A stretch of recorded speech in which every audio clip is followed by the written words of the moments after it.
Good evening and welcome to another edition of Off Track Small Talk. Tonight I'm going to be talking to number 276, Mark Poole. Good evening, Mark. Good evening. I find your surname really hard to say. I've been practicing it for like 10 minutes and it looks very simple on paper, but it's really hard to say. I don't know why. No, don't know. I don't know, but it's good. We're good. Right, so we're going to talk to you tonight because this year is quite an important year for you in terms of your career in Formula One, isn't it? Yes, it's the 21st season, this is, yeah. Which is, it's a long time to be in a sport for. You know, it's a very long time. Yeah, it is, yeah. I'm getting a bit long in the tooth now. No, you know, ages, got loads of years left, yeah, loads left. So obviously you started Formula One, if I do my maths correctly, in 2000. So Yep. Did you do anything prior to coming into Formula One? Yeah, I did mod stocks. I did mod stocks from 93 up until 2001, I think it was. Yeah. So what made you make the jump into Formula One? Because that is like a big leap, isn't it? You know, from quite an economy-based formula into, I guess, the pinnacle of oval motorsport. Yeah, I mean, I set my business up in 99, so I got to the stage where I could afford to do Formula One. I went to every Coventry, watched Coventry as, you know, all motorsport fans do. Yeah. Religiously went on a first Saturday of every month. And I thought, when I got to the time and I could afford to do it, I thought, yeah, I'm going to have a go. So what do you do? Because I know you've been working today, you said, as have I, but what is it that you do? We run a window company manufacturing windows. Oh, good. So you're friends with Paul Hines then? Yeah, friends with Paul, yeah.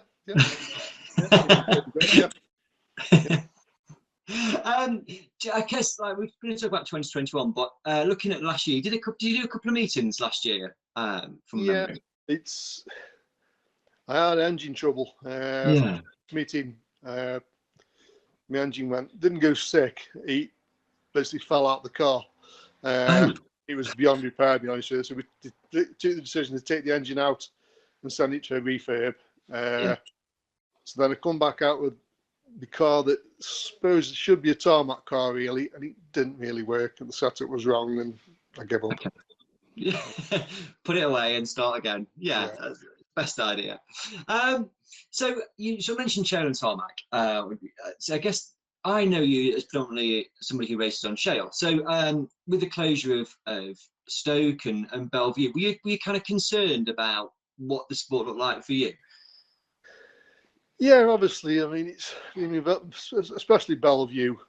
Bellevue is my favourite track.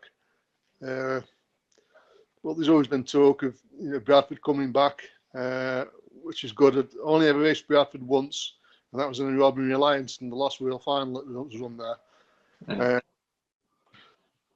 So in Coventry, I mean, Coventry was, everyone wanted to race Coventry, didn't they? Yeah. And Bradford's going to be the replacement for Coventry. Yeah, absolutely. And it does look a fantastic, stadium that Steve's kind of reincarnated up there, which is it's great for the sport, isn't it? Yeah, that's not to Steve. I mean, I always try to support Steve Reese's tracks. I mean, I'm a shale driver, and Steve's a shale track, isn't he? So, yeah, he's done a really good job. Yeah. In terms of, I guess, world final appearances, though, both of them have been at Kings Lynn for you. So how disappointed were you when Steve says the world final's going to be at Bradford this year? Yeah, I mean, Kings Lynn or Bradford, it doesn't really make a difference. I mean, they're both fantastic tracks, aren't they? Yeah, they are. Yeah. They are. Right, so the focus tonight is going to be on your fully refurbished shale car for the 2021 season. What is the history of the car? It's actually the old Lee Henschel car. Okay, yeah. Up until about probably 6-7 years ago. Yeah. And it got completely totaled. Okay. And Frank was passing one day and called in and had a look at it, and he said, "Oh, I'll straighten that. I'll sort that for you." The way he took it, and that's what he's done. He's straightened it and virtually rebuilt it, took it back to chassis rails and refurbed it. Yeah. Yeah. Of it. So did you mention you've got a tarmac car as well? So yeah, I bought a tarmac car, and I'm not really interested in racing tarmac. Yeah. Son's probably more interested. I've got a V8 for my son this year. Yeah. I'll do a couple of seasons in the V8. He might have an odd outing in Formula One if he wants. We'll see how it goes. Yeah. I guess tarmac's quite a good starting point, isn't it, for somebody coming into the sport? A bit easier than shale. Yeah, it is. I mean, you need some good machinery for tarmac, and it's got to be set up properly. Yeah. But, yeah, it's a bit easier to drive for starting out with, isn't it, I think, than shale. Yeah. And I guess for this season, certainly, the fixture list is very shale heavy, isn't it? Which is quite good for the likes of yourself that favour that surface. Yeah, really good fixtures for this year, yeah. Good. Right. So before we reveal your car for the 2021 season, have you set yourself any targets or kind of goals, aspirations for the year? No, well, we race for fun, and that's it. We race on a very small budget, and I just race for fun. Yeah. But if I have a win now and again, brilliant. If I have a good race, even better. I don't go out to think I'm gonna win. I'm gonna win. I go out to race for fun, and that's it. Yeah, but that's absolutely the most important thing, though, isn't it? That has to be. It's your hobby, after all. Yeah. So I choose not to spend a fortune. Yeah. If I wanted to, I'd choose not to. We race for fun, and that's it. Yeah, brilliant. And are you booked in for this coming Saturday at Kingsland? Yes, yeah. There's a lot of cars booked in for that.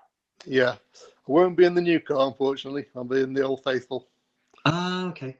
Yeah. What is that because you think there's a lot of cars there might get damaged? No, it's not that. It's just not ready. Yeah.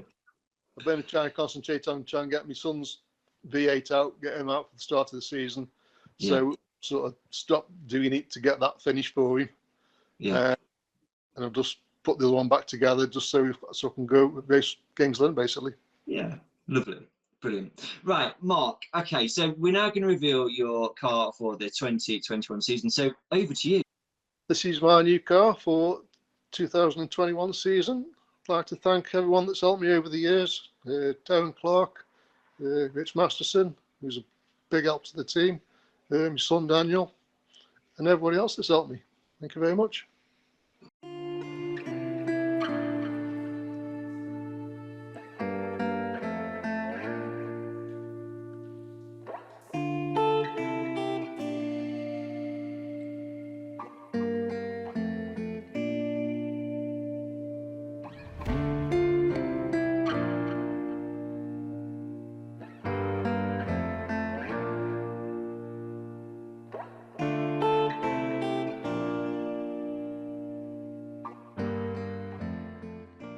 Mark, the car looks absolutely brilliant and a real credit to you. Like I say, there's a V8 there in the background. Your son's going to be sort of doing that and hopefully coming to Formula One maybe in a couple of years. Yeah, see how he goes in a V8. Yeah, I think the V8's a brilliant formula. I think everyone should start in the V8, be honest with you, before they come into Formula Ones. Yeah.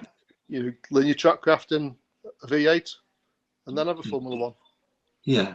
Because there is a real strong history of drivers coming in from V8s, coming into Formula One from V8s and done particularly well. So you're right, it's a good feeder formula for the Formula Ones. Yeah. My last question, Mark, question before you go, Mark, is there one thing you're particularly looking forward to about getting racing again this year? No, obviously it's nice to get back to some normality. And last year was a bit of washout. We did, the NHS series was very good. It's a limited series, wasn't it? It's a strange time. So it'd be nice to get back to some normality and give the fans to watch. Yeah. No, I think everybody is very, very keen to get back to stock car racing, and that does bring with it a sense of normality, because what we do at a weekend, isn't it? So yeah, really looking forward to it.